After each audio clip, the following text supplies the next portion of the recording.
জানেন যে মৌলভীবাজার জেলার কমলগঞ্জ থানাধীন রহিমপুরের সিদ্ধেশ্বরপুর গ্রামে একটা নৃশংসভাবে হত্যাকাণ্ড সংঘটিত হয়।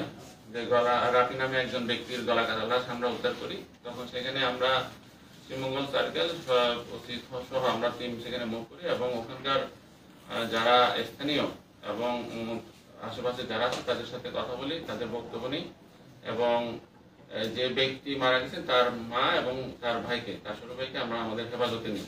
তো তাদেরকে জিজ্ঞাসাবাদ সহ এবং আশেপাশে যে লোকজন আছে তাদের সাথে জিজ্ঞাসাবাদ করে আমরা এক পর্যায়ে জানতে পারি যে ভিকটিমের ছোট ভাই এখানে রানা, আমরা ছদ্মনাম ইউজ করতেছি, সে হচ্ছে গলা কেটে তার বড় ভাইকে হত্যা করে। মূলত হচ্ছে তাদের মধ্যে শাসন নিয়ে, পারিবারিক শাসন নিয়ে এবং বিভিন্ন পারিবারিক ঝামেলা নিয়ে তার মধ্যে ক্ষোভ ছিল। এই ক্ষোভের বশবর্তী হয়ে তার বড় ভাইকে দা দিয়ে কোপ দিয়ে হত্যা করে এবং পরবর্তীতে তার দেখানো মতে আমরা যে দা দিয়ে সে হত্যা করছে দা এবং হচ্ছে হত্যাকাণ্ডের সময় তার যে ব্যবহৃত লুঙ্গি আমরা জব্দ করি এবং তাকে গ্রেফতার করে আমরা যথাযথভাবে আদালতের কাছে আমরা উপস্থাপন করব। ভাই একটা বিষয় আমি ক্লিয়ার করতে চাচ্ছি, যেটা আপনি একটু যে বলছিলেন যে সে যখন জানা যায় মানে লোক আসছিল তখন সে এই কান্নাকাটি দেখে সে কিন্তু আবেগপ্রবণ হয়ে সে নিজে স্বীকারোক্তি দিয়েছে। আপনি আবার এখন বলছেন যে আপনাদের জিজ্ঞাসাবাদে আমরা কোনটা ধরে নেব? একই তো জিনিস।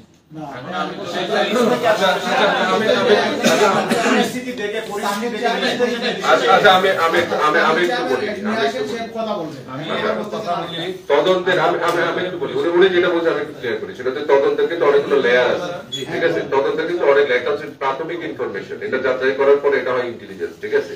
একটা যখন প্রাথমিকভাবে সে এটা ইঙ্গিত দিছে, তারপরে তাকে কিন্তু হেফাজতে নেওয়া হয়েছে এবং হেফাজতে নেওয়ার পরও তার কিন্তু সে তো এই যে কাজটা করছে এটা কিন্তু একটা মেন্টাল ট্রমা থেকে করছে, একটা মানসিক, কারণ নিজের ভাগে কিন্তু কখনো এভাবে করে না। তার মানে সে একটা মেন্টাল ট্রমার মধ্যে ছিল, সে একটা স্ট্রেসফুল অবস্থার মধ্যে ছিল। সে যদিও ওখানে প্রাথমিকভাবে করছে কিন্তু হেফাজতে আসার পরও সে একটু দোদুল্যমান অবস্থায় ছিল, সে বলবে কি বলবে না।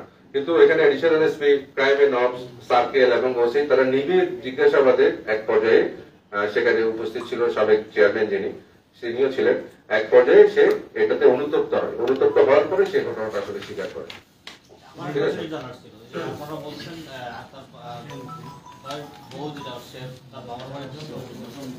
যে লোকটা হত্যা করছে আপনাদের বর্ণনা মতে সে কিন্তু তার স্বামীকে নিয়ে গেছে তার বাড়িতে, সেটা পূর্ব পরিকল্পিত ছিল কিনা?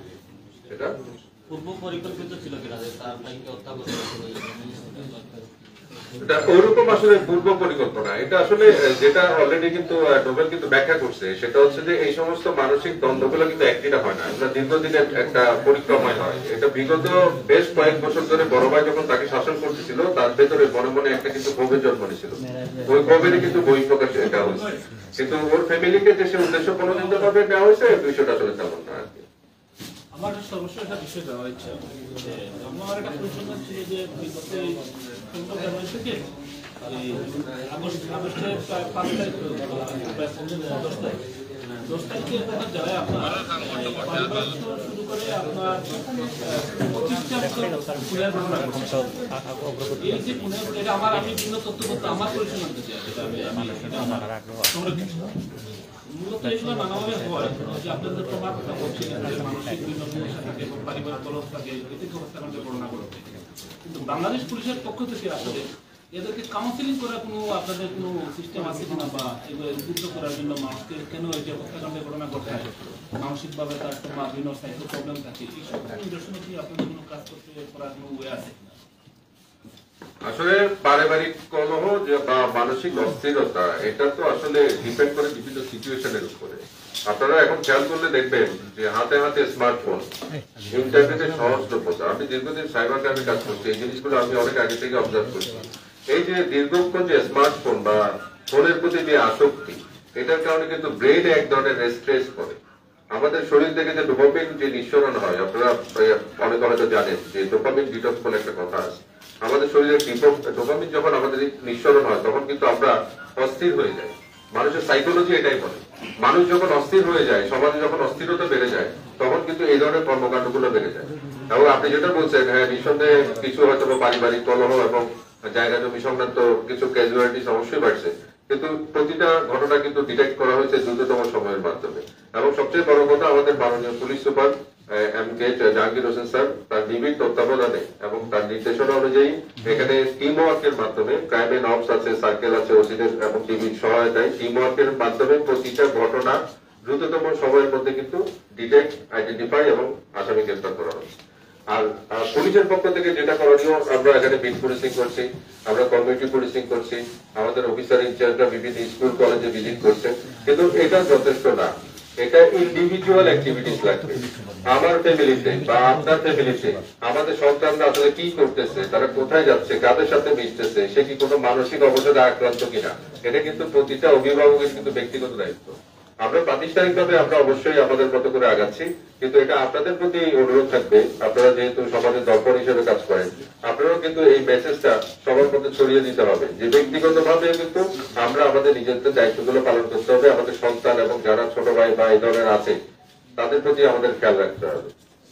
একটা প্রশ্ন ছিল, যেটা হচ্ছে যে সবচেয়ে আলোচিত যেটা মৌলভীবাজার রুবেল হত্যা, এ পর্যন্ত আপনারা কাউকে গ্রেফতার করতে পেরেছেন কিনা বা কোন পর্যায়ে রয়েছে, কি বলবেন?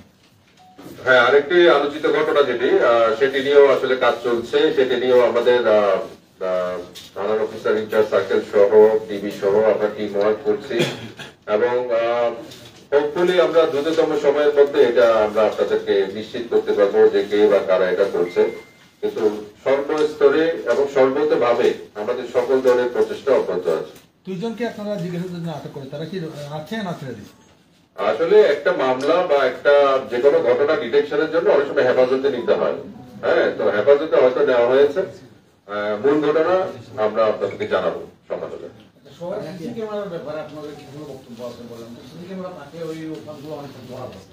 সিসিটিভি ক্যামেরা হচ্ছে যে ডিজিটাল সিকিউরিটি, ঠিক আছে, বা ডিজিটাল আমরা সিকিউরিটি গার্ডের মতো কাজ করে এবং একটি শহরের নিরাপত্তার জন্য সিসিটিভি ক্যামেরা আসলে খুবই গুরুত্বপূর্ণ। এই শহরে সিসিটিভি ক্যামেরা ছিল, যে কোনো ঘটনার কারণে সিসিটিভি ক্যামেরা অধিকাংশ অকার্যকর হয়ে গেছে। তো এটা নিয়ে আমরা কথা বলছি দ্রুততম সময়ের মধ্যে, যাতে সব জায়গাতে সম্ভব না, যেগুলো মূল জায়গা এবং মূল জায়গাগুলোতে ফোকাস করে আমরা ওগুলোতে সিসিটিভি ইনস্টলেশনের জন্য ইনশাআল্লাহ দ্রুততম সময় আমরা কাজ শুরু করবো। রুবেল হত্যার যে বিষয়টা আপনারা কাজ করছেন, একটা আমাদের কি ধারণা দেওয়া কত পার্সেন্ট আপনারা এগিয়ে আছেন? আচ্ছা, এই যে এটা তো আসলে কোনো পরিসংখ্যান না যে আমি একটা শতকরা বা পার্সেন্টেজ হিসাব করবো। তবে আপনারা এইটুকু আস্থা রাখতে পারেন যে আমাদের পুলিশ সুপারের নেতৃত্বে কিন্তু এই জেলায় সংঘটিত প্রতিটি হত্যা এবং হিনিয়াস ক্রাইম ডিটেকশন হয়েছে। এটা তো আপনারা মানেন, ইনশাআল্লাহ এটা হবে, এটুকু বলতে পারি। হঠাৎ করে এই জেলার আইন শৃঙ্খলার অবনতি, এত অবনতি হঠাৎ করে এত কিছু, আর এরকম কি আপনার মধ্যে কি মনে হয়? আমরা তো আর তার ছবি নেওয়ার সুযোগ আছে, যেহেতু সে আন্ডারেজ, এটা আমরা তাকে প্রকাশ্যে আনতে আমরা আলামতগুলা